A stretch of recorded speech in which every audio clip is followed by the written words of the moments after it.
Rebbe, Rebbe, Rebbe, wir willen sich mit Kasche sein zu dir. Rebbe, Rebbe, Rebbe, wir willen sich mit Kasche sein zu dir. Rebbe, Rebbe, Rebbe, wir willen sich mit Kasche sein zu dir. Rebbe, Rebbe, Rebbe, wir willen sich mit Kasche sein. Donc hier on était dans le concept, Rabbi Nathan nous a amené dans le concept de Mincha, c'est-à-dire de la tfila de Mincha qui est une tfila du passage d'un jour à l'autre. Donc ce moment-là, c'est un moment qui est pratiquement impossible de définir, puisque les sages eux-mêmes, ils ont dit que le moment où le jour termine et le nouveau jour commence, qui est au coucher du soleil et l'arrivée de la nuit, c'est un moment auquel on ne peut pas maîtriser ce moment-là. Donc on fait à peu près, c'est-à-dire on prend un moment qui dure quelques minutes et on sait que dans ce moment-là, il y a eu le passage qui s'est fait. Ça, c'est le concept physique, matériel, c'est-à-dire de ce qui se passe. Maintenant, spirituellement, Rabbi Nathan nous a dit que chaque jour, B'chol Yom Vayom, donc ça c'est page 43 dans la première colonne en haut, B'chol Yom Vayom, Hashem Yitbarach Mechadesh Betuvo Maaseh Bereshit. Et chaque jour, Akadosh Baruch Hu renouvelle dans sa bonté la création du monde, Kedei le'akir et atzmo im ha'olam besechel chadash be'ofan shekulam yedu oto. Pour se faire connaître avec le monde, c'est-à-dire pour se faire connaître au monde avec un esprit nouveau, des concepts qui sont nouveaux, de manière à ce que tout le monde puisse connaître Akadosh Baruch Hu.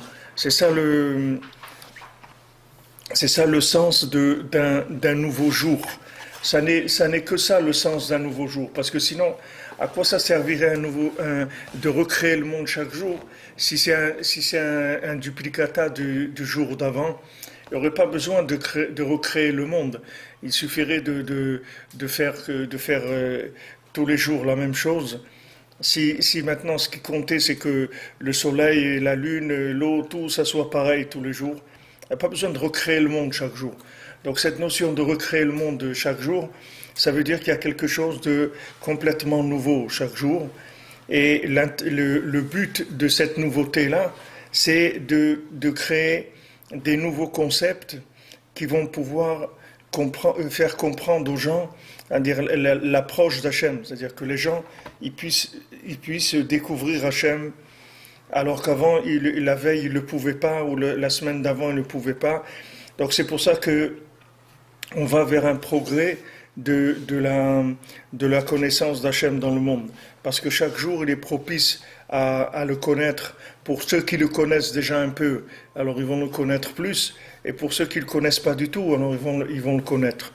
Donc comme on a dit hier, c'est pour ça que Rabbi Nachman il a dit que le désespoir n'existe pas, parce que le monde est recréé chaque jour. Donc c'est pas le même monde.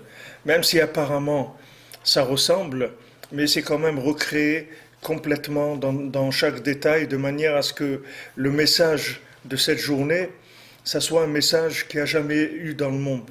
Donc, comme on a dit hier, il y a tout un comportement à avoir par rapport à cette information. Donc, on est intéressé par connaître ce nouvel esprit, parce qu'il va nous aider à nous en sortir. Et d'un autre côté, si on voit qu'on passe du temps sans progresser, ça veut dire qu'on n'a pas entendu ces messages-là, c'est-à-dire qu'on n'a pas été branché, qu'on n'a pas entendu ces messages, et qu'on a été pris par la vieillesse, c'est-à-dire la vieillesse, elle nous a attrapés. Alors, comme on a dit, la vieillesse, c'est le stockage d'informations et de vivre par rapport à ces vieilles informations qu'on a. Donc, alors que ces vieilles informations, elles ne sont pas du tout d'actualité. Et à leur moment, elles ont fait ce qu'elles devaient faire, mais aujourd'hui, c'est pas la même chose. Vous voyez ça, par exemple, dans la musique. Vous voyez par exemple, si vous prenez aujourd'hui une musique par exemple un tango, un tango. À l'époque où il y avait le tango, c'était extraordinaire. Ça intéressait tout le monde, c'était beau et tout le monde aimait écouter cette musique et tout le monde faisait ça.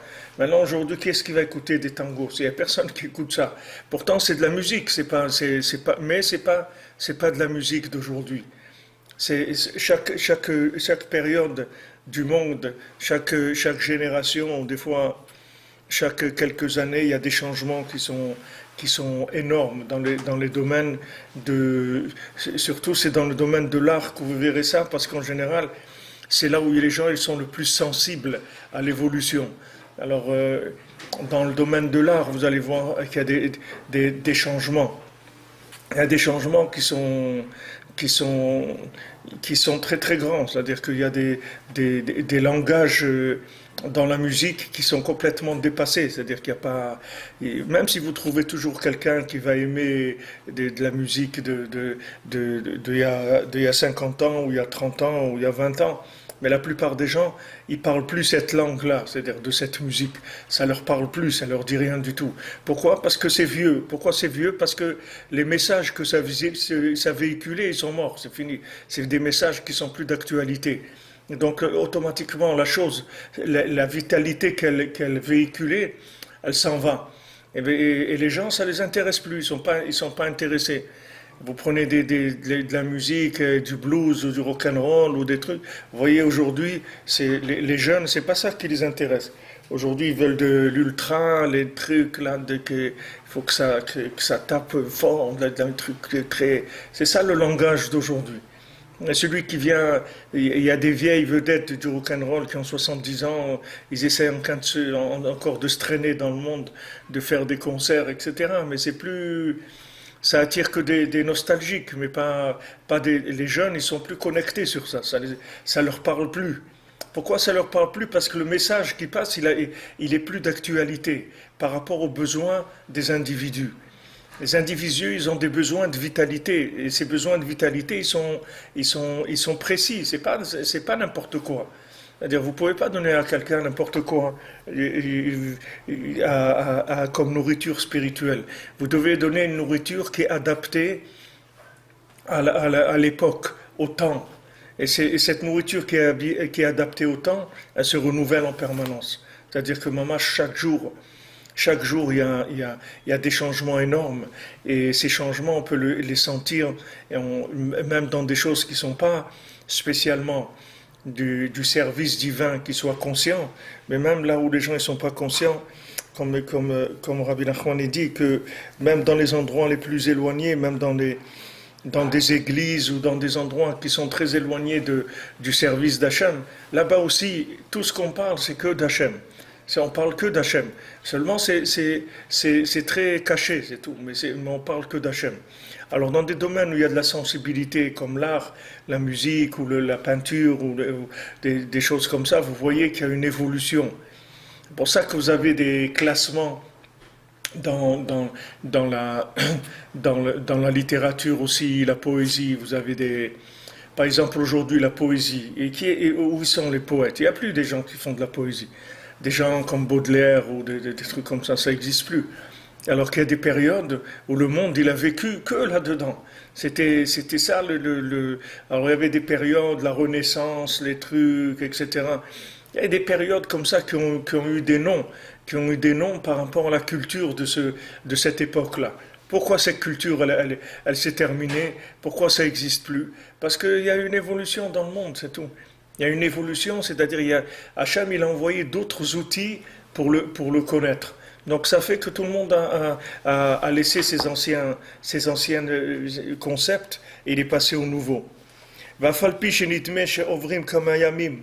Rabbi Nathan il dit, bien que on a l'impression qu'il y a plusieurs jours qui passent,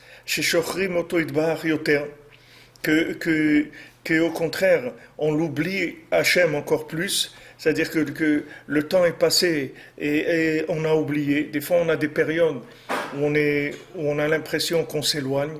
Avalikar atikun al yedek gdolei tzadikim shechol v'orvador, shemakirim oto bechol yom mechadash. Donc la réparation, il ne faut pas croire que nous, on va arriver à notre niveau à ressentir ces changements-là au niveau cosmique, au niveau de tous les astres, de toute la transmission de la divinité chaque jour. Et ceux qui ressentent ça, ce sont les tzadikim. Le tzaddik, il ressent ces évolutions parce que le tzaddik, il est tellement connecté, il est tellement dépendant dans sa vie d'Hachem que le moindre mouvement qu'il y a dans la spiritualité, le tzaddik, il le ressent tout de suite. Comme pour la fête une fois, pour la fête de Shavuot, alors Rabbi Nachman, il était avec ses élèves, et quand il est sorti du mikvé le matin, il a demandé à ses élèves, vous entendez les voix du Matan Torah, du don de la Torah au Har Sinaï, est-ce que vous entendez les voix? Alors les élèves, ils n'entendraient rien du tout. Et il dit, comment vous pouvez ne pas entendre? C'est des sons du chauffard très très forts, c'est des choses, c'est des bruits très forts, vous n'entendez rien du tout. Et les élèves, eux, ils n'entendaient rien du tout. Alors lui, le tzaddik, lui, ressent le moindre mouvement dans l'évolution spirituelle. Donc lui, qu'est-ce qu'il fait?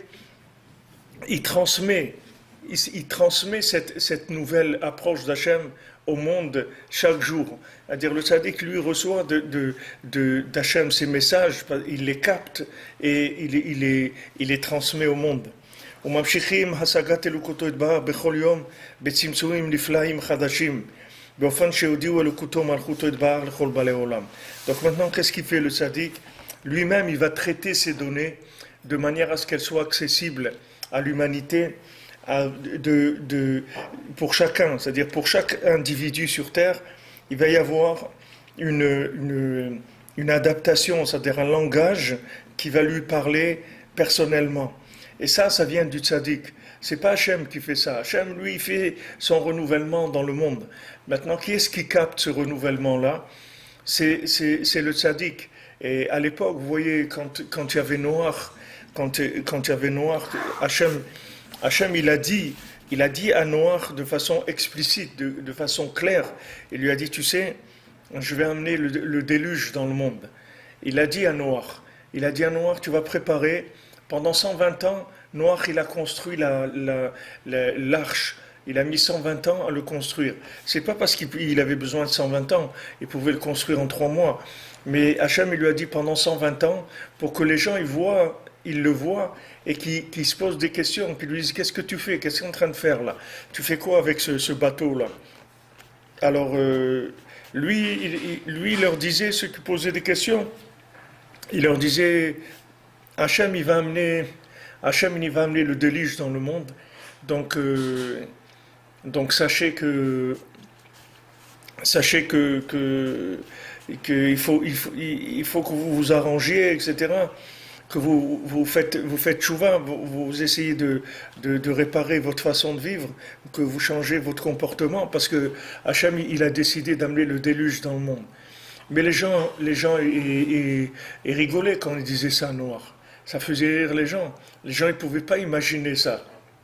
J'ai vu quelqu'un, il m'a envoyé une petite vidéo d'un monsieur qui est à côté des inondations là à Paris.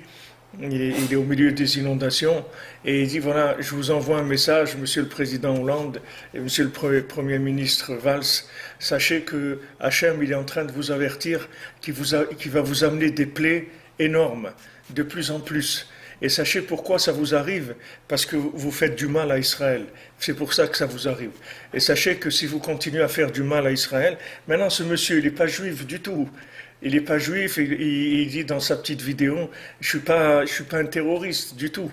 C'est pas une menace terroriste que je vous dis. C'est que je vous dis que maintenant, Hachem, il est en colère contre vous et il est en train de vous amener des plaies.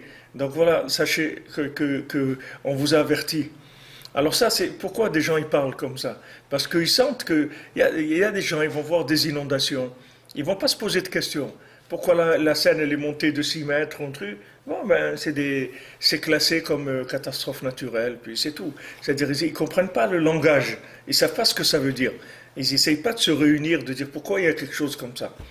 Alors s'ils se réunissent, c'est pour dire, parce que les digues, il faut solidifier les digues, il faut faire des systèmes d'évacuation de l'eau, il faut prévoir des choses, etc. Mais le message lui-même, il n'y a, pas il y a rien. Les gens ne cherchent pas à comprendre le message. Ça ne les intéresse pas du tout.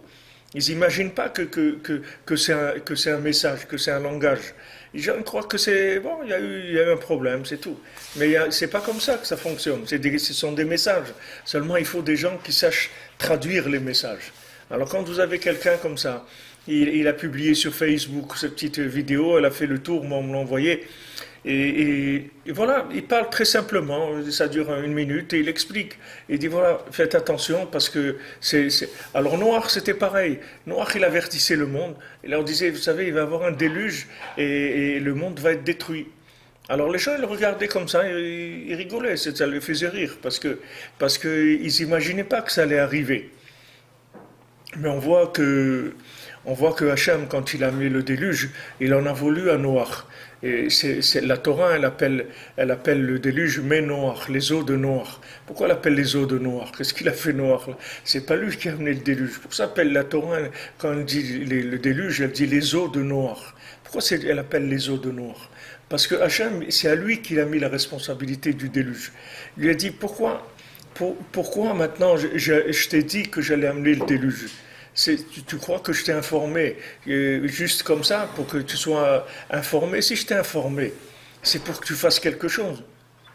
Si je t'ai informé, c'est pour que tu fasses quelque chose. Je t'ai pas informé c'est pas comme si tu as regardé les informations, voilà, qu'en Afghanistan, il y a eu une bombe qui a sauté. Bon, ok, toi tu continues, tu es chez toi, tu regardes ta télé, tu manges ton steak tranquillement, ça te dérange pas, ça te fait rien. C'est pas comme ça. Si Hachem il te parle, si Hachem il te dit voilà, surtout à Noach il lui a parlé, c'est pas qu'il a vu un signe quelque part, Hachem il lui a parlé explicitement. Il lui a dit regarde, les gens ils sont arrivés à un comportement de saturation, donc sache que je vais amener le déluge dans le monde. Alors lui il a dit d'accord, il lui dit donc tu vas faire l'arche et pendant 120 ans, celui qui va te demander, tu lui diras, tu lui expliqueras. Il a dit d'accord. Mais il n'a pas essayé de traduire ça dans le langage des gens pour que les gens y comprennent qu'est-ce que ça veut dire. Lui, il a fait une annonce, comme Hachem il lui a dit à lui il a dit aux gens. Mais ça sert à rien ça, parce que les gens, c'est pas Noach. Noach, il avait une sensibilité, il était à un niveau très élevé. Donc lui, quand il a entendu ça, lui, il a vécu ça à sa façon à lui de vivre. Noach, c'était un tzaddik, c'était un homme d'un niveau très élevé. Donc il avait une sensibilité qui était spéciale. Maintenant, cette sensibilité-là, il fallait qu'il la traduise et qu'il la mette au niveau des gens qui sensibilisent les gens. Pas qu'ils mettent une affiche qui dise sachez que bientôt il va y avoir le déluge et comme les gens ils disent sauf qui peut ou bien après moi le déluge. C'est cette expression, pourquoi les gens disent après moi le déluge? Parce que dans cette image du déluge, il y a l'aspect égoïste de l'homme. C'est pour ça que les gens disent après moi le déluge. C'est une expression pour dire que quelqu'un il a rien à faire de ce qui va se passer aux autres et il pense qu'à lui. C'est une expression qui est rentrée dans la vie. Les gens disent après moi le déluge. Parce que cette image-là du déluge, dans cette situation-là, il y a eu ce problème-là. Que Noach, il n'a pas su contracter le message et le rendre audible à l'humanité. Et s'il avait fait ça, les gens ils auraient fait tchouva, les gens ils se seraient arrangés. Mais seulement comme ils ne savaient pas. Donc il leur a annoncé, il leur a transmis l'annonce, comme ça lui a été transmis à lui. Et ça n'a pas marché. C'est ce qu'il dit ici Rabbi Nathan. Il dit que les tzadikim, ils sont mamshichim asagat elukut idbara bechol yom betzimtzumim niflaim. Que les tzadikim, ils fabriquent des contractions de la lumière d'Hachem, des contractions extraordinaires. C'est-à-dire toute la grandeur du tzadik, c'est sa capacité de traduire la lumière qu'il a vue dans un langage commun. C'est ça la grandeur du tzadik. Si le tzadik il vous parle, son langage à lui, mais vous n'allez rien comprendre du tout, ça ne va rien vous faire du tout, parce que ça ne va pas vous parler. Parce que vous n'êtes pas le tzaddik. Donc, quand vous vous adressez, si vous allez dans un dans un forum ou une réunion de professionnels, par exemple, je sais pas, sur le cœur, vous allez dans un congrès de cardiologues, ils vont parler des dernières découvertes qu'il y a au niveau des soins du cœur. Ça vous sert à rien si vous n'êtes pas cardiologue. Vous pouvez rester chez vous, c'est dommage pour le temps que vous allez passer là-bas, parce que les gens ils vont commencer à parler avec un acquis que vous avez des années de métier et que vous êtes un cardiologue. Donc ils vont commencer à parler un langage, vous n'allez rien comprendre du tout. Vous allez regarder, vous allez être ébahi, vous allez dire qu'est-ce qu'ils ont, pourquoi ils parlent, de quoi ils parlent. Vous n'allez rien comprendre du tout. C'est pas votre langage. Donc maintenant, le tzaddik, toute la grandeur du tzaddik, c'est sa capacité à traduire le message qu'il ressent d'Hachem dans un langage humain, dans un langage commun. C'est ça la grandeur du tzaddik. C'est pas de vous annoncer le message comme il l'a entendu. Alors Hachem, il lui en a voulu à Noach de ça. C'est pour ça qu'il l'a mis devant la responsabilité du déluge. Parce que Hachem, il lui a donné un message. Si lui, il avait compris le message comme il faut, tout de suite, il aurait transmis au monde, de manière à ce que les gens y comprennent. Alors, comme lui, il n'a pas compris le message qu'Hachem il voulait lui dire, c'est-à-dire que lui, il pensait qu'Hachem il voulait amener le déluge. Mais Hachem il voulait pas amener le déluge. Hachem il est obligé de respecter les règles du jeu de ce monde. Donc, quand maintenant il y a des accusations, des anges qui viennent accuser, alors il faut aller contre ça. Il faut pas aller dans ce sens-là. C'est-à-dire que même quand on voit des catastrophes naturelles, etc. dans le monde, il ne faut pas aller dans ce sens et dire aux gens, ouais, c'est parce que vous faites ça, et vous faites ça, vous allez contre Israël et tout, c'est à cause de ça que ça vous arrive, ça. C'est pas ça qu'il faut dire. Il faut essayer de faire comprendre aux gens comment maintenant ils peuvent comprendre que cette chose-là. Comment vous pouvez faire comprendre à un président de la République en France que des catastrophes naturelles, ça vient parce qu'il y a un problème de comportement par rapport à Israël. Si vous jetez cette information comme ça, vous croyez que ça va lui faire quelque chose? Lui, il entend tous les jours des histoires. C'est des politiciens, tous les jours, ils ont des histoires. C'est pas ça qui va lui changer grand-chose. Il entend de là, bon, ça change rien. Mais si vous avez le langage qu'il faut, vous allez voir que la personne, elle va réagir complètement différemment. Je vous ai dit, voilà, il y a un cartel de la drogue du Mexique qui est monté en Israël. Ils sont 400 ou 600 personnes. Sur les 400 ou 600, il y en a déjà 250 qui se sont convertis au judaïsme. Et c'est tous des cartels, c'est un cartel de la drogue des Mexicains. Des gens, ils ont tué tous des gens et des gens dans leur vie. C'est des criminels. Voilà, ils ont entendu quelque chose. Leur chef, il a entendu quelque chose. Il a su leur transmettre. Leur chef, c'est leur chef qui s'est rapproché du judaïsme. Et il a su leur transmettre. Et il les a embarqués à tous, il les a emmenés en Israël.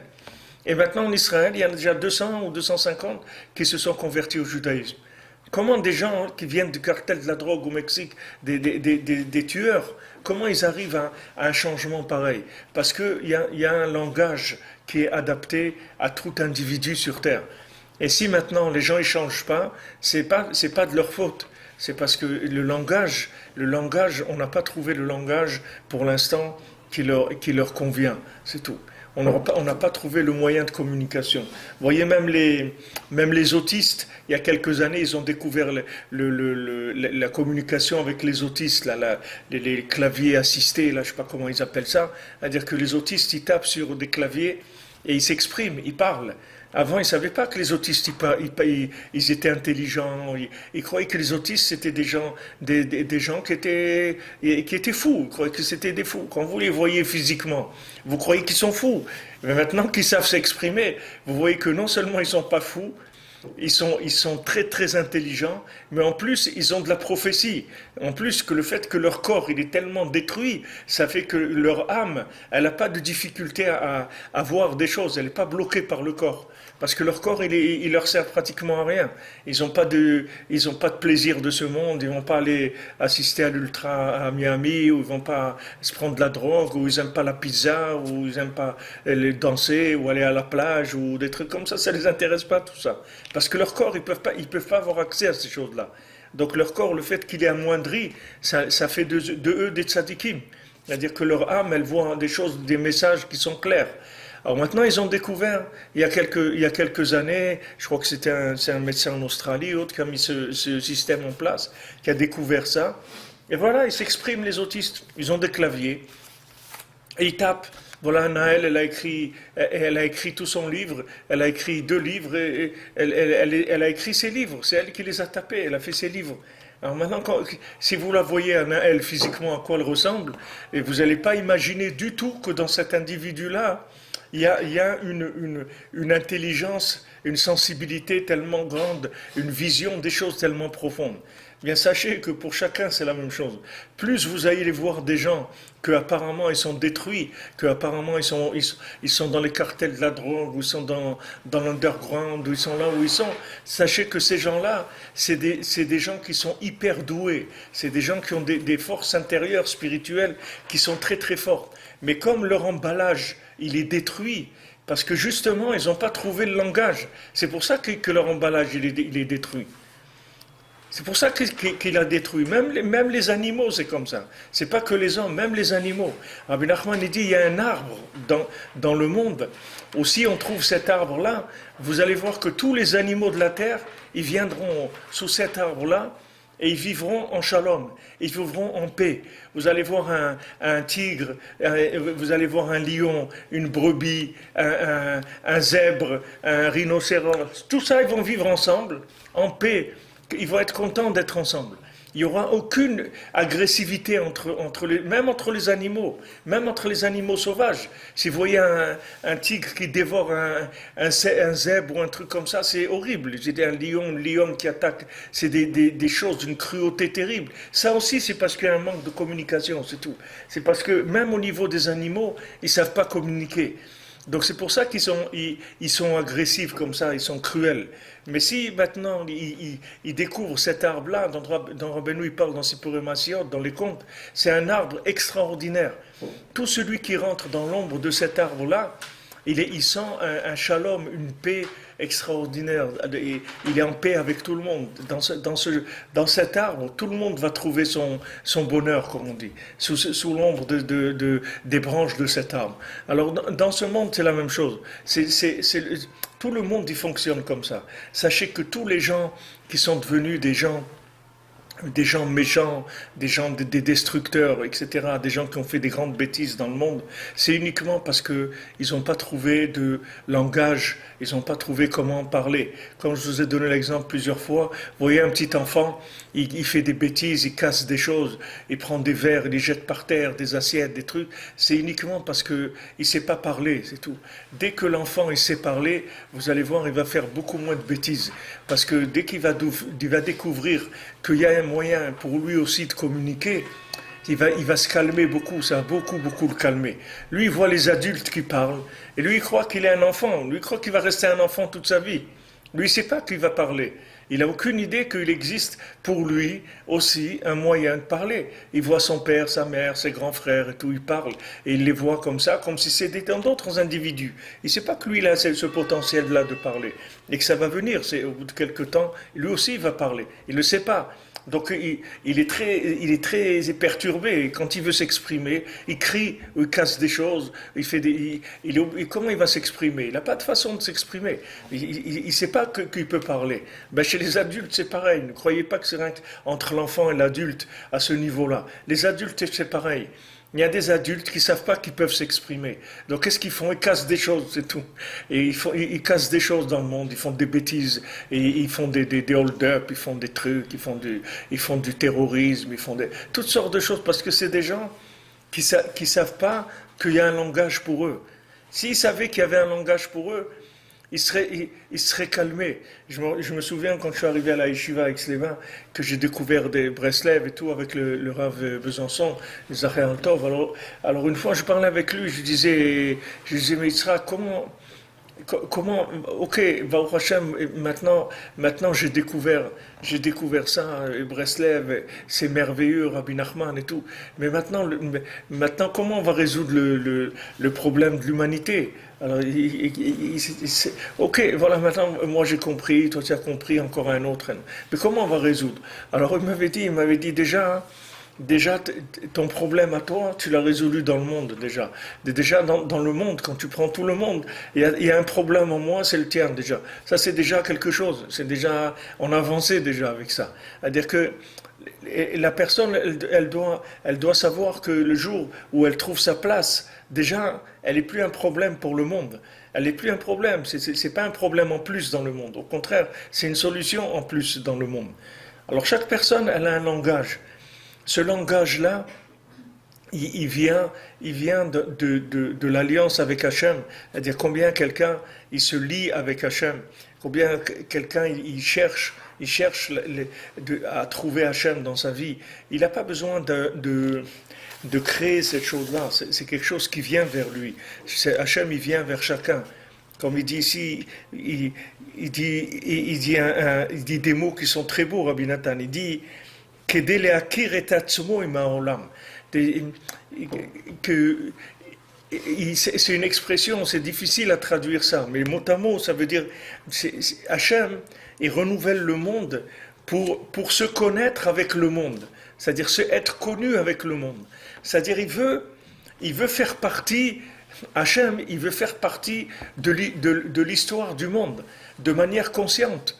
Vous verrez, prenez un livre d'histoire, il va vous raconter l'histoire des Vikings, l'histoire des Francs, des trucs, tout ce que les guerres, les trucs. Mais il n'y a pas des livres d'histoire qui parlent d'Hachem. Il y a pas, Hachem, il veut faire partie de l'histoire du monde. C'est quand même lui qui paye le monde. C'est lui qui l'a payé, c'est lui qui l'a fait, c'est lui qui l'entretient. Il voudrait quand même faire partie de l'histoire, d'être avec tout le monde, c'est-à-dire d'être connu par les gens. Il voudrait ça. Alors chaque jour, il envoie des nouvelles formules. Ces nouvelles formules, elles sont captées principalement par le tzaddik de la génération. C'est pour ça qu'il s'appelle le tzaddik de la génération. Et le tzaddik de la génération reçoit cette information et il la traite. Il la traite et il la distribue sur les réseaux de communication dans le monde. C'est tous les jours le tzaddik qui fait ça. Tous les jours, sans arrêt. Le tzaddik, il fait que ça, c'est ça son travail. Il fait rien d'autre que ça. C'est la seule chose qui l'intéresse. C'est son travail, c'est ça. C'est la communication d'Hachem avec le monde. Comme c'est écrit quand dans la Shira, on dit Vayaminu B'Hachem ou Moshe Avdo. Ils ont eu la Emouna dans Hachem, la foi dans Hachem, et dans Moshe, son serviteur. C'est-à-dire qu'ils ont eu la Emouna dans les deux, dans Hachem et dans Moshe, son serviteur. Même au matin de Torah, quand il y a eu le don de la Torah, maintenant les rêves Shavuot, Shavuot c'est Motzei Shabbat, c'est le don de la Torah. Même au moment du don de la Torah, les Bnei Israël, ils ont dit à Moshe Rabbeinu, on ne veut pas qu'Hachem il nous parle directement. On veut qu'Hachem il te parle à Torah et toi tu nous dis ce qu'il a dit. Pourquoi ils ont besoin de ça? Pourquoi ils ont besoin de ça? Quelqu'un il peut être au matin de Torah et Hachem il lui parle à lui directement. Pourquoi il a besoin que Hachem il parle à Moshe, que Moshe lui parle? Parce que les gens ils savaient que si maintenant ils entendaient la parole d'Hachem, ils avaient peur de ne pas comprendre. Ils avaient peur de ne pas comprendre ce qu'Hachem il est en train de leur dire. Tandis que Moshe Rabbeinu, il comprenait parfaitement le message d'Hachem. Il saisissait complètement le message d'Hachem. Il savait exactement ce que Hachem il voulait dire, même si des fois le sens c'était l'opposé des mots qui étaient dits. Par exemple, Hachem il a dit, maintenant on est dans les 3 jours qui s'appellent les 3 jours de Hakbala, c'est-à-dire c'est les 3 jours avant Shavuot où le peuple il se préparait pour recevoir la Torah. Donc c'est aujourd'hui, jeudi, vendredi, Shabbat et dimanche c'est déjà Shavuot. Donc ces 3 jours-là, c'est les 3 jours de préparation à Shavuot. Maintenant, quand Hachem il a dit à Moshe Rabbeinu, il lui a dit, tu vas dire au peuple de se préparer pendant 2 jours. Il faut que pendant 2 jours, il se purifie pour le don de la Torah. Maintenant, Moshe Rabbeinu, il vient, il annonce au peuple, il dit, il faut que vous prépariez pendant 3 jours. Alors maintenant Rabbeinu dit, on ne comprend pas. Hachem, il dit à Moshe Rabbeinu quelque chose de clair. Il lui dit 2 jours. C'est clair, 2 jours. C'est pas maintenant, il lui a pas fait un signe qu'il faut interpréter. Il lui a dit, voilà, 2 jours. Tu vas leur dire de se préparer pendant 2 jours. Mon cher Rabbeinu vient, il annonce, il dit, vous allez vous préparer pendant 3 jours. Et Rabbeinu dit que tout le libre arbitre de Moshe Rabbeinu, il dépendait de ça. C'est-à-dire, il a compris que 2 qui lui dit Hachem, c'est 3 qu'il doit dire au peuple. Maintenant, comment vous pouvez comprendre ça? Comment vous pouvez comprendre que maintenant Hachem il dit à quelqu'un 2 et lui il comprend que quand il va le transmettre, il va dire 3. Parce que c'est ça qu'Hachem il voulait dire au peuple. Il voulait dire 3. Mais quand il parlait à Moshe Rabbeinu, il disait 2. Il lui a dit 2. Et Moshe Rabbeinu il a très bien compris ce 2, qu'est-ce que ça veut dire? Ça veut dire 3. Donc il a dit au peuple 3. Pourquoi? Parce que le message, comme le tzaddik il le reçoit, c'est à lui qui s'adresse. Maintenant le tzaddik, lui, il doit chercher qu'est-ce que ça veut dire ça pour quelqu'un qui vient de là où il vient, il est là où il est, comment je vais lui parler? Comment je vais lui dire cette chose-là? Je me souviens, quand il y avait Rav Levi Yitzhak, Alav Shalom, il parlait toujours après dans la Eloula, dans la Eloula de Rabbeinu, la commémoration du jour où Rabbi Nachman il est décédé, c'est le 18 Tishri, c'est 18 jours après Rosh Hashanah. Alors il parlait toujours à Levi Yitzhak, il préparait l'hiver. Il disait voilà, maintenant il y a les longues nuits d'hiver qui vont arriver, qui s'appellent les nuits d'or. Comme disait Rav Pinchas de Koretz, il disait voilà, les nuits d'or qui arrivent, c'est des nuits d'or parce qu'elles sont longues, on peut se lever, on peut parler avec Hachem, on peut faire beaucoup de choses. C'est très profond, le monde était très calme aussi parce que comme toute la nature, elle est pas en mouvement, puisque tous les plantes, les arbres et tout, ils fonctionnent pas pendant cette période-là. Donc ça fait que le monde est calme. C'est une nuit, même dans la mentalité, c'est très calme. À ce moment-là, on peut faire beaucoup de travail la nuit, etc., se rapprocher d'Hachem. Donc Rav Levi Yitzhak, toujours, il parlait de ça à Sukkot, il disait, voilà, il y a les nuits Gilden en Nacht, il appelait ça en yiddish Gilden en Nacht, les nuits d'or qui arrivent, et voilà, que chacun il se prépare, comme Rabbeinu l'a dit, se lever la nuit et parler avec Hachem, etc. Alors il parlait de ça. Alors maintenant, nous, on avait un ami, parmi nous, les Français, on avait un ami qui était chochet, qui travaillait à batteur rituel. Alors lui, il est venu voir Rav Levi Yitzhak après, il a dit, mais Rav, moi je commence à travailler à 4 heures du matin. Donc si maintenant je me lève à minuit et j'ai peur d'être fatigué pour mon travail, c'est un travail physique très dur de faire de l'abattage des vaches, des taureaux, des choses comme ça. C'est pas quelqu'un qui est sur un écran informatique. C'est quelqu'un, il travaille physiquement, c'est dur. Et c'est une grande responsabilité aussi par rapport à ce qu'il fait, par rapport à la viande cachère, etc. Donc il a demandé à Rav Levi Yitzhak comment je fais. Alors Rav Levi Yitzhak lui a dit, quand j'ai parlé de se lever la nuit et tout, j'ai parlé pour tous les gens qui étaient là sauf pour toi. Je ne m'adressais pas à toi. Je voulais parler à tous les gens qui étaient là sauf à toi. Regardez maintenant, comment quelqu'un il peut dire ça? Pourquoi? Qu'est-ce qu'il a ce monsieur-là? Lui aussi, c'est un être humain. Lui aussi, il a envie de servir Hachem et tout. Mais les gens qui transmettent, c'est des gens qui connaissent le langage des gens. Ils savent que si maintenant cette personne-là, elle est dans une situation dans laquelle cette chose-là c'est difficile pour elle, ça veut dire que c'est pas pour elle pour l'instant. Donc il lui a dit, quand je te parlais pas à toi, je parlais à tous les gens qui étaient là, mais pas pour toi.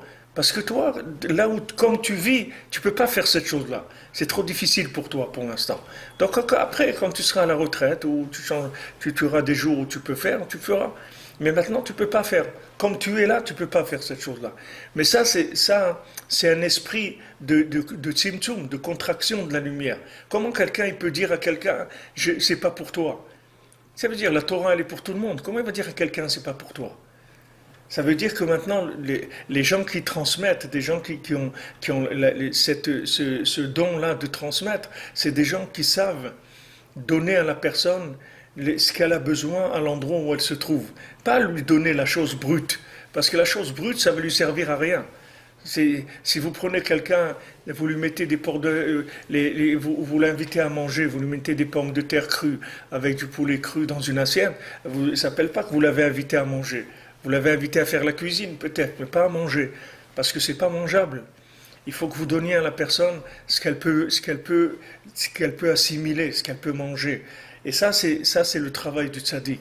Le tzaddik, il travaille sans arrêt pour créer des nouveaux systèmes qui permettent aux gens d'assimiler la parole divine. C'est ça le travail du tzaddik. Et ça, il fait ça sans arrêt, sans arrêt, sans arrêt. Et on verra, je ne sais pas s'il en parlait ici, mais il en parle ailleurs à Binatan, que Béhémet, chaque personne qui vient au man, elle aide le tzaddik dans ce sens-là.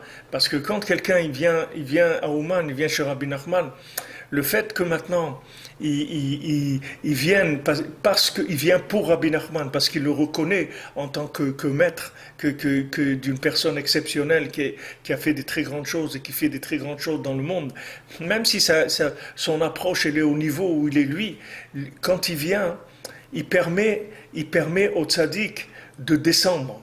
C'est-à-dire de la même manière que quand Yitro il s'est converti au judaïsme, alors le nom d'Hachem il s'est élevé. C'est-à-dire que Hachem il a dit, regardez, voyez cet homme-là, Yitro, il a fait toutes les idolâtries du monde. Il a fait les 70 idolâtries du monde et maintenant il est venu vers moi. Donc voyez que cet homme-là, il a trouvé qu'il n'y a que moi dans le monde, il n'y a que Hachem. Et ça fait un honneur très grand pour Hachem. Donc quand maintenant quelqu'un vient chez le tzaddik, c'est la même chose. Le fait que quelqu'un il reconnaisse le tzaddik, il donne du pouvoir au tzaddik de pouvoir décrocher de la miséricorde. Parce que tous ces systèmes-là d'adaptation, c'est de la miséricorde. C'est de la miséricorde d'Hachem. Vous voyez des gens, les pauvres, qu'avant ils n'avaient pas une jambe, ou ils n'avaient pas un bras ou un truc. Aujourd'hui, il y a des prothèses, il y a des trucs qui permettent aux gens de fonctionner, etc. Ça, c'est de la miséricorde. Hachem, il envoie dans le monde de la miséricorde. Quelqu'un, il a des problèmes au cœur, on lui met des petits ressorts dans le cœur et tout pour tenir les veines ouvertes, etc. Et il va vivre comme ça, alors qu'avant il serait mort. Il y a de la miséricorde dans le monde. Maintenant, c'est ça que le tzaddik il décroche. Chacun qui vient, même et qui revient aussi, parce que chaque fois qu'on vient chez le tzaddik, même si on est déjà venu 100 fois ou 500 fois, chaque fois qu'on vient, on lui donne du pouvoir. C'est ça le principal de ce qu'on fait quand on vient.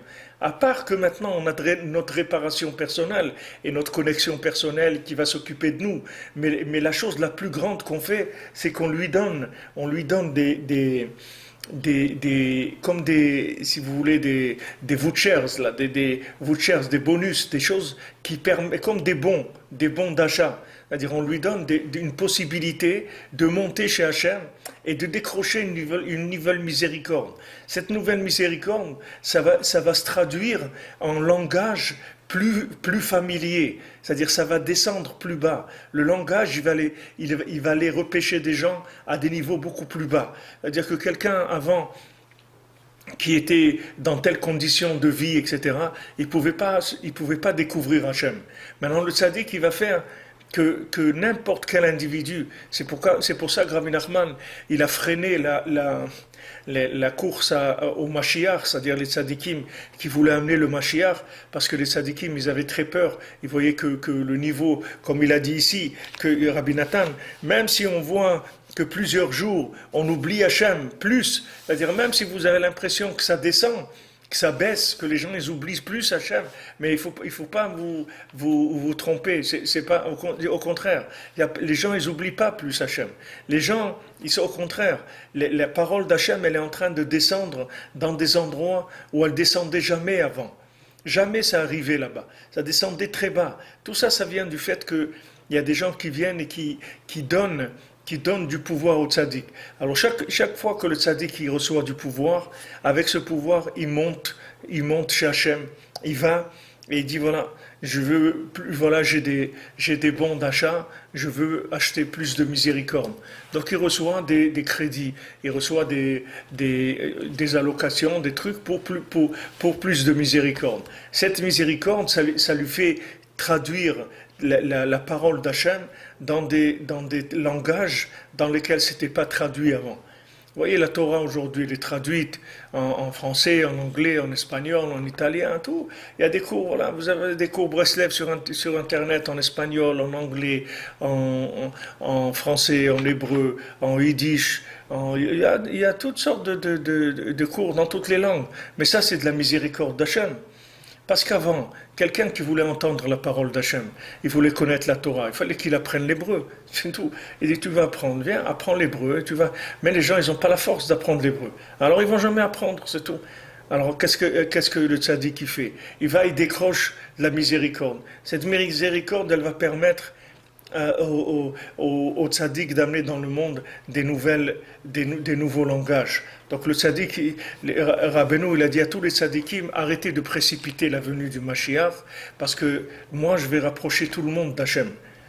Calmez-vous, restez tranquille, ne vous affolez pas, le monde il va pas du tout se détruire, le monde au contraire il va arriver à quelque chose de merveilleux, donc restez calme, restez tranquille, on va faire ce qu'il y a à faire.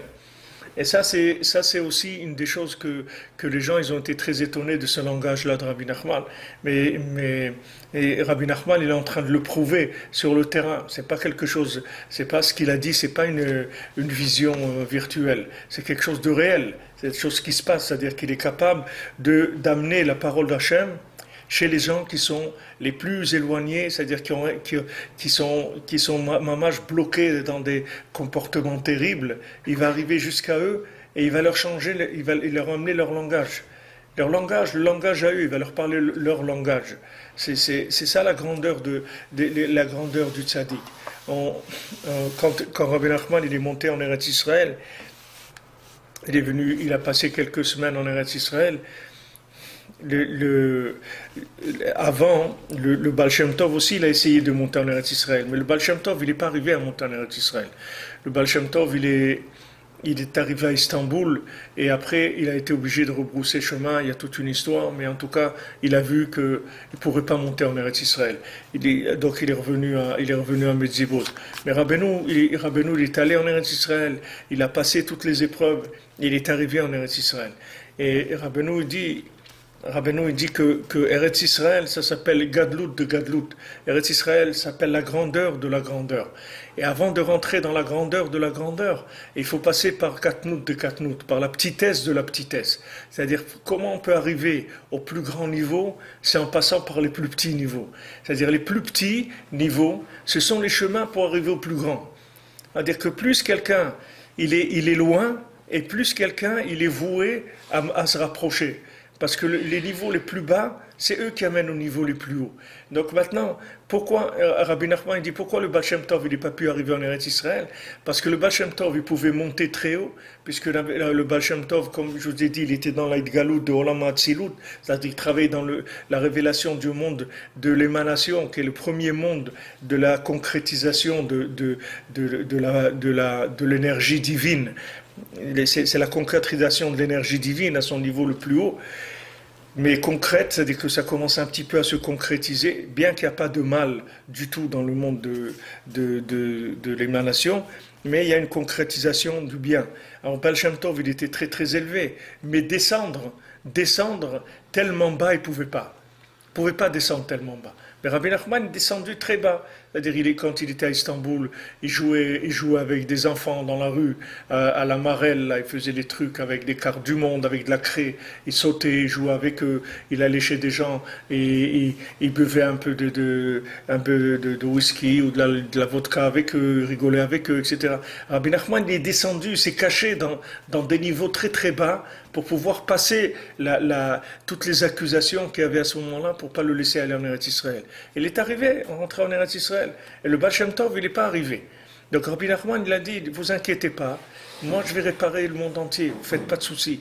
Restez tranquille, calmez-vous, attendez patiemment, vous allez voir que le monde il va changer, il va évoluer, et que tout le monde va connaître Hachem. Restez tranquille, calmez-vous. Pourquoi? Parce que Rabbi Nachman, il a vu qu'il est arrivé à découvrir des systèmes qu'il suffit qu'il ait les droits de faire des applications sur ces systèmes et il va rapprocher le monde entier. C'est une question de temps, c'est tout. Mais plus maintenant il décroche de la miséricorde et plus les systèmes qu'il connaît, il est traduit en applications qui sont palpables par n'importe qui. Même un petit enfant, il peut comprendre. Des fois, je parle avec des enfants, je vois c'est extraordinaire de parler avec des petits-enfants de 7 ans, 8 ans, 9 ans, 10 ans, comme ça, de leur parler de principes très élevés et de les contracter dans leur langage à eux. C'est-à-dire de descendre dans leur langage et de parler avec eux de leur langage, qu'est-ce qu'ils font à l'école et la récréation, et comment ils aiment jouer au ballon, la récréation, etc. Et dans leur vie, dans leur monde, de traduire ces enseignements-là dans leur monde.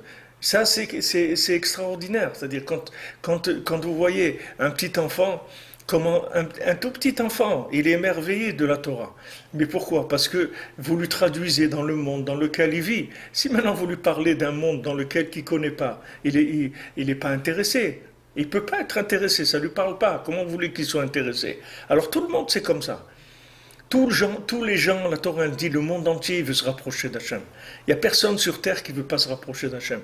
Tout le monde veut se rapprocher d'Hachem. Seulement, il n'y a pas de langage, c'est tout. Les langages, pour eux, ils n'existent pas encore. Comme les autistes avant. Vous croyez que c'est un autiste, vous le voyez, vous voyez que c'est un malade, c'est tout. Vous voyez que c'est un malade mental, un autiste. Il n'est pas un malade mental du tout, un autiste. Bichlal, pas du tout, du tout. Il n'a qu'un problème mental, un autiste. Rien du tout. Il n'a qu'un problème de fonctionnement physique, c'est tout. Mais il n'a aucun problème mental. Au contraire, c'est des cerveaux extraordinaires. C'est extraordinaire.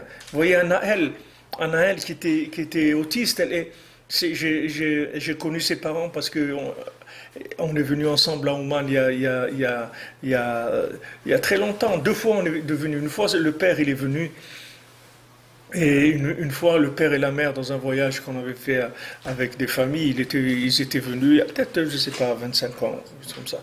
Ils étaient venus avec nous. Alors ils m'ont raconté beaucoup d'histoires qui ne sont pas rapportées dans le livre de Anaël. Des histoires, comment ils ont vécu avec elle, etc. Comment elle était, c'est-à-dire quand ils l'ont découverte, ils ont vu comment elle voyait les choses. Et des fois elle leur disait des choses. Une fois, elle leur a dit, regardez, il y a un monsieur là qui maintenant il a garé sa voiture dans la rue et il va venir, vous ne le laissez pas rentrer à la maison s'il ne va pas au mikvé. Vous lui dites qu'il faut qu'il aille au mikvé après qu'il vienne. Alors ils ont entendu et effectivement la personne est montée, elle est arrivée, elle a tapé à la porte. Ils ont dit voilà, Anaël, elle a demandé que vous alliez d'abord au mikvé avant de venir, etc. Je ne sais pas ce qu'il a fait, mais en tout cas il l'a fait. Alors elle dit aussi, il y avait une journaliste une fois qui est venue d'un journal chrétien. Alors elle est venue l'interviewer, elle lui a posé des questions. Alors elle lui a demandé est-ce que vous reconnaissez celui qui a fait la religion chrétienne là, est-ce que vous reconnaissez que c'est l'enfant de Dieu? Est-ce que vous le reconnaissez en tant qu'enfant de Dieu? Alors Anna, elle lui a dit tous les juifs c'est des enfants de Dieu. C'est pas que lui. Tous les juifs c'est des enfants de Dieu. C'est-à-dire qu'elle avait le langage, elle pouvait répondre à des choses avec un langage clair. Et quand vous voyez son corps, vous ne pouvez pas du tout imaginer que dans ce corps-là, il y a un esprit comme ça. Vous ne pouvez pas. Aujourd'hui, c'est tout la même chose, parce que nous, on est dans un monde de l'imagination. Vous voyez des gens, des trucs, qui volent des motos, ils cassent des trucs, qui font du deal, de drogue, des trucs. Vous ne pouvez pas imaginer que ces gens-là, les âmes qu'ils ont à l'intérieur, ce sont des âmes qui sont très élevées. Mais elles sont perturbées parce que leur emballage, il est abîmé. C'est-à-dire ils viennent dans un emballage, c'est-à-dire dans un contexte, ils vivent dans des contextes qui sont des contextes abîmés. Comme c'est des âmes qui sont élevées, ils ne vont pas pouvoir s'adapter. Donc quand les gens ne s'adaptent pas, vous savez qu'est-ce qu'ils font? Ils descendent. C'est comme quand vous n'arrivez pas à monter les escaliers, qu'est-ce que vous faites? Vous dégringolez, c'est tout, c'est la même chose. Ces gens-là, c'est des âmes qui n'ont pas de langage pour elles. Donc comme ils n'ont pas de langage, qu'est-ce qu'ils vont faire? Ils vont descendre dans les endroits les plus bas, ils n'ont pas le choix. Ils vont descendre, chercher en bas de la vitalité en bas. Mais si maintenant quelqu'un vient, il parle leur langage, vous allez voir qu'il va les sortir tout de suite. Vous allez voir qu'il va faire des gens extraordinaires. Comme celui Il y avait deux personnes que Rabbi Nathan il a dit, ces gens-là, je vais me glorifier d'eux dans le paradis. C'est des gens que quand je serai dans le paradis, je vais me glorifier que je rapprochais des gens comme ça. Il y en avait un Ouman un juif qui travaillait le Shabbat, il travaillait à la mairie à Ouman, et il venait à la synagogue Breslev pour entendre le Keter, c'est-à-dire une partie de la prière, dans le Moussaf, la deuxième partie de la prière du Shabbat matin. Et les gens ils voulaient le mettre dehors parce qu'il levait ses mains, les gens ils voyaient qu'il avait de l'encre sur les mains. Donc les gens voulaient le renvoyer de la synagogue. Il dit que non seulement c'est un juif qui fait pas Shabbat, en plus il vient, il lève ses mains pour montrer, regardez j'écris, je ne croyais pas que j'écris le Shabbat et tout. Alors les gens ils voulaient le jeter de la synagogue. Rabbi Nathan il dit ne lui parlez pas, laissez-le tranquille. Ne lui parlez pas, ne lui faites rien, laissez-le tranquille. Et il a dit sur lui qu'il allait se glorifier de lui dans le Olam Haba. Et c'était comme ça. Après, il est venu, il a commencé à venir tous les Shabbats pour ce moment de la prière qui dure quelques minutes. Après, il partait. Et après, il a commencé petit à petit, je sais que c'est devenu un Baal Tshuva, un Gamour. Il est revenu complètement. Mamash, c'était un tzaddik, un homme, il est devenu quelqu'un d'extraordinaire. Et un autre, c'était un qui devait aller à Berlin pour aller chez un philosophe qui avait là-bas, un hérétique, etc. Et il était en train de chercher une calèche pour aller. Et il y avait le fils de Rabbi Nathan qui était là-bas. Il lui a dit, il a parlé avec lui, il lui dit où tu vas, etc. Il dit je vais à Berlin chez un tel et tout. Il a compris que c'était grave, que là où il allait c'était pour tout lâcher, pour abandonner le judaïsme, etc. Alors il lui a dit, tu vois ce vieux monsieur-là, il parlait de Rabbi Nathan. Rabbi Nathan, il avait déjà la soixantaine. Il a dit, tu vois ce monsieur-là, parle un peu avec lui avant de partir et tout, tu vas voir, c'est un monsieur intéressant. Alors il a été parler avec lui. Et bien sûr, il a parlé avec Rabbi Nathan, c'était fini pour lui Berlin, tout était terminé. Il a fait tchouva, une petite discussion avec Rabbi Nathan, il a fait tchouva tout de suite. Et après, il a avoué à Rabbi Nathan, il lui a dit, j'avais décidé aujourd'hui, à partir d'aujourd'hui, de plus mettre les tefilines. Alors, Rabbi Nathan, celui-là aussi, il a dit, celui-là, je vais me glorifier de lui dans le Olam Haba. Mais pourquoi? Parce que ces gens-là, ils n'avaient pas de langage pour eux, c'est tout. Pourquoi ils étaient perturbés comme ça? Pourquoi ils étaient perturbés? Il n'y a pas de raison que les gens ils cherchent à se détruire. Pourquoi les gens ils cherchent à se détruire? Je me rappelle quand on était jeune, on était adolescent, on était avec Baudelaire, là on lisait ces trucs de Baudelaire. Au Hachem, tout ça, je sais même pas, je me rappelle pas un mot de ces choses-là. Mais quand on le vivait, on croyait que c'était super et tout. Alors là-bas, il apprenait cette chose-là à se détruire, c'est-à-dire que c'était dans le langage. Qu'est-ce que tu fais? Eh ben je me détruis. C'était ça qui était c'était le langage, c'est-à-dire c'était celui qui était branché, connecté. Alors c'est comme ça qu'on parlait, les adolescents. On dit alors qu'est-ce que tu fais? Ben je me détruis. C'est ça que c'était quand quelqu'un disait ça va, il fait partie du top des gens comme ça, des super branchés, etc. C'est des gens qui cherchent à se détruire. Mais pourquoi les gens ils parlaient comme ça? Parce qu'ils n'ont pas trouvé, c'est tout. Tout ce qu'on leur proposait, ça les intéressait pas, c'est tout. Alors qu'est-ce que tu veux qu'ils fassent? Alors ils ont trouvé des gens qui étaient des gens très très tristes.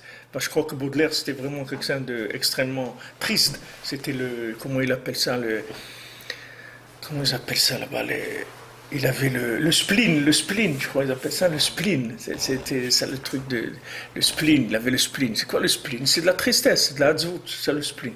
Il était triste. Il était triste de quoi? Parce que les poètes, c'est des gens sensibles. Ils n'ont pas trouvé quoi faire dans ce monde. Ils n'ont pas trouvé. Alors ils sont mis à écrire des livres entiers de concentré de tristesse. Alors tous les gens qui étaient aussi en recherche d'eux-mêmes, qui ne trouvaient pas de langage, alors au moins ils trouvaient dans la tristesse, ils trouvaient quelque chose qui les réconfortait, c'est-à-dire qu'ils étaient endeuillés sur leur vie. Et ces livres-là, c'était des livres d'endeuillement sur la vie. Tous les endeuillés de la vie, tous les gens qui cherchaient à se détruire parce que la vie ne les intéressait pas. Et voilà, tous les gens qui sont dans des domaines comme ça, qui sont des domaines de destruction, c'est pas des gens qui sont loin de rien du tout. C'est des gens uniquement, ils n'ont pas appris à parler, c'est tout. C'est-à-dire leur langage, on l'a pas trouvé encore. C'est pour ça qu'ils sont dans l'état où ils sont. Donc on a vraiment une responsabilité de chercher les mots, de chercher les expressions qui vont permettre aux gens de reprendre, de remonter dans le train, de recontinuer la vie, de se construire, d'aller vers le bien et d'avoir confiance en eux, qu'ils ont du bien en eux. Rabbi Nachman, il parle tellement de ces choses-là, parce qu'il sait que les gens ils vont être détruits.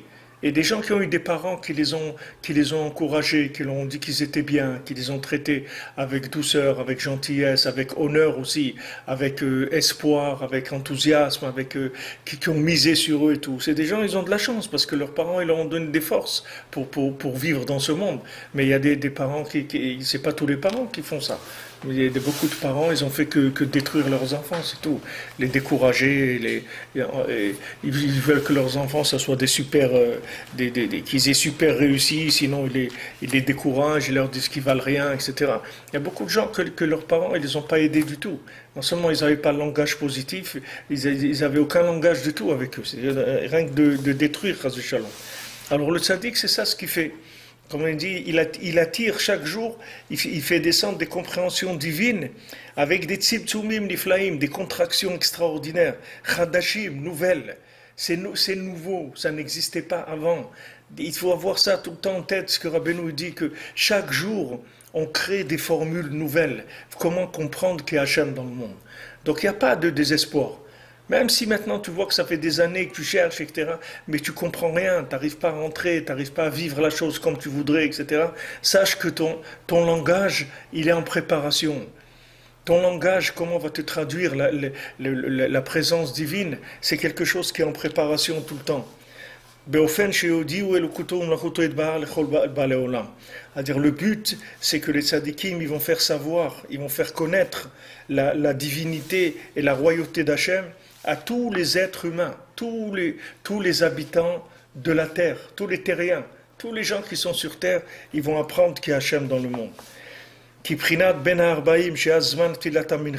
Parce que le principe de Ben Arbaïm, c'est-à-dire de la moitié de la journée, quand commence le temps de Mincha, chez Ben Yom le Yom, qui est entre un jour et un autre, chez Prinat Ben Darga le Darga, qui est entre un niveau et un autre, Ben Asagat Elokut chez Beyom Ze, Asagat Elokuto chez Beyom le Shach Harab, qui est entre une compréhension divine d'aujourd'hui et la compréhension divine qui va être celle du lendemain. Chez Bechar, chez Yerida Kodem Aliyah, c'est obligé qu'il y ait une descente avant de monter chez Ben Darga le Darga. Entre chaque escalier, entre chaque étage, chaque niveau, on est obligé de descendre pour monter. Il n'y a pas d'autre possibilité. On doit toujours descendre pour monter. Parce que descendre, ça veut dire qu'on lâche la journée qu'il y a eu, et monter, ça veut dire qu'on va accrocher la journée qui va venir. On lâche ce qu'on a découvert et on va aller vers ce qu'il y a à découvrir, le nouveau langage. Alors entre ces deux langages-là, il va y avoir une descente, c'est-à-dire de l'obscurité. Il y a un moment où on va être dans le vide, on va se trouver un peu dans le néant, parce qu'on n'aura plus de repères du tout.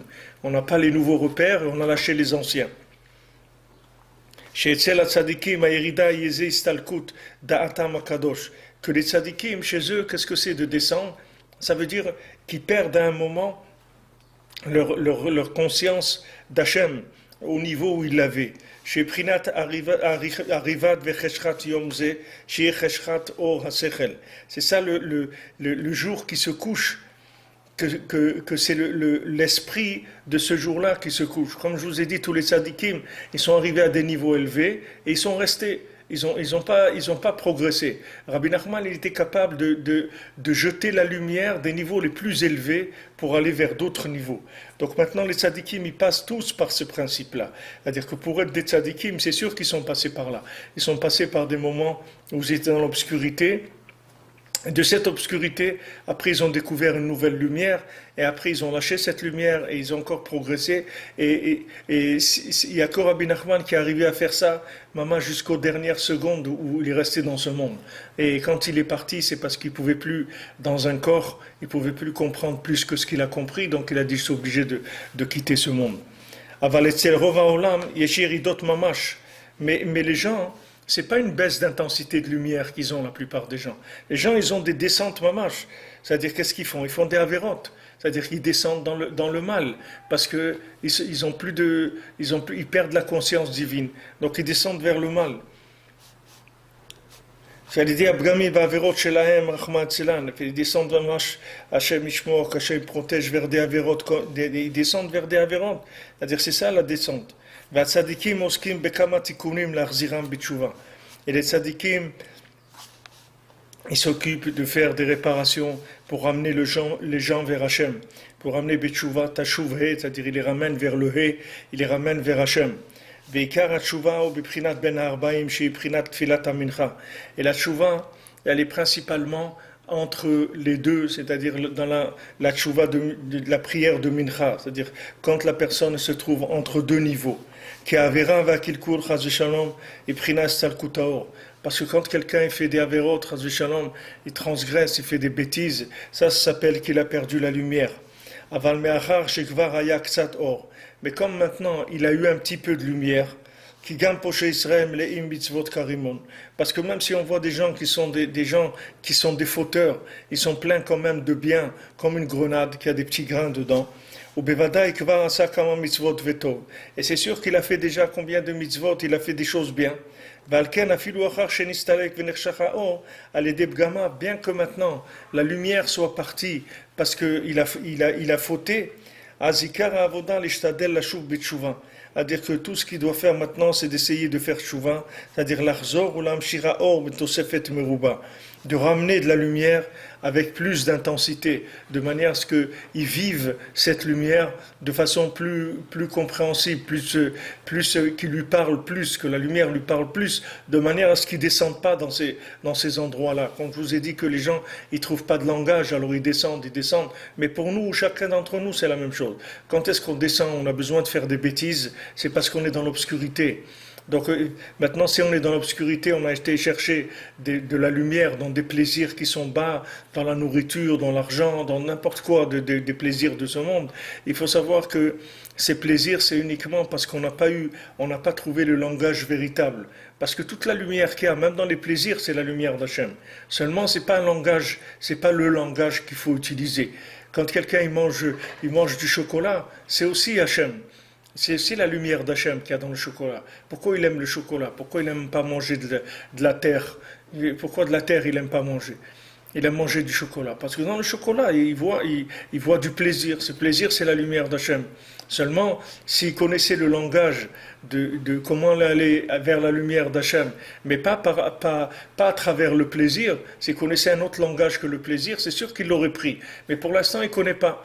Donc quand il est dans l'obscurité, cette obscurité, elle est pour lui permettre de monter. Mais lui, quand il est dans l'obscurité, il sait pas gérer l'obscurité. Donc qu'est-ce qu'il fait? Il va vers des plaisirs pour essayer de tirer un peu de vitalité dans l'obscurité. Il tire la vitalité des plaisirs. Mais maintenant, une fois qu'il est descendu là-dedans, il faut qu'il fasse tchouva, c'est-à-dire qu'il faut qu'il ramène cette lumière du plaisir, il la remène vers Hachem. Qu'il se dise, voilà, pourquoi je suis descendu dans le plaisir? Parce que je ne savais pas parler. Quand le petit enfant, il a cassé des verres, des assiettes et tout, parce qu'il voulait dire qu'il a faim. Et il n'y a personne qui le comprend, c'est normal, il ne sait pas parler. Donc pour dire qu'il a faim, il casse des assiettes, il se fait entendre. Alors les gens entendent, il dit, le petit, il a l'air un peu perturbé, peut-être qu'il veut quelque chose, etc. Alors les gens, ils cherchent, ils trouvent, il a faim, ou il a mal, il est irrité dans les couches, ou de n'importe quoi. Ils trouvent qu'il a un problème, ou il a mal aux oreilles, mais il a tiré l'attention. Mais nous, c'est la même chose. Alors on ne sait pas parler. Alors quand on est dans l'obscurité, on fait des bêtises, c'est tout. Et ces bêtises-là, c'est pas parce qu'on veut faire des bêtises, c'est parce que on connaît pas le langage d'Hachem. Donc on va dans les plaisirs, qui est le langage de la matière. Et on cherche Hachem, c'est-à-dire dans le plaisir. Mais on ne peut pas trouver Hachem dans le plaisir. On peut trouver le plaisir dans Hachem, mais Hachem dans le plaisir, on ne peut pas le trouver. Si on trouve Hachem, on trouve le plaisir. Mais si on trouve le plaisir, c'est pas pour ça qu'on a trouvé Hachem. Donc c'est une question de langage. C'est-à-dire quand on descend, c'est pour apprendre à parler. C'est pour ça que ça tourne tout autour de la prière et de la communication avec Hachem. Parce que plus on va communiquer avec Hachem, plus on va recevoir des nouveaux langages. Des nouveaux langages, ça veut dire que maintenant, ce que tu cherchais quand tu mangeais du chocolat, tu vas le trouver dans le service d'Hachem. Et ça va être exactement, tu vas arriver dans le même plaisir que tu avais quand tu mangeais le chocolat, tu vas le trouver dans Hachem. Et comme ça, tous les plaisirs du monde, c'est comme ça. C'est-à-dire qu'on demande à Hachem, ramène-nous vers toi et on va faire tchouva. Renouvelle nos jours comme dans l'ancien temps. C'est-à-dire renouvelle-nous comme avant. Amène-nous un renouveau. Alors, Bezrat Hachem, ça on continuera. On continuera. Quand est-ce qu'on va continuer? C'est vrai, il y a Shabbat, il y a dimanche, c'est Yom Tov.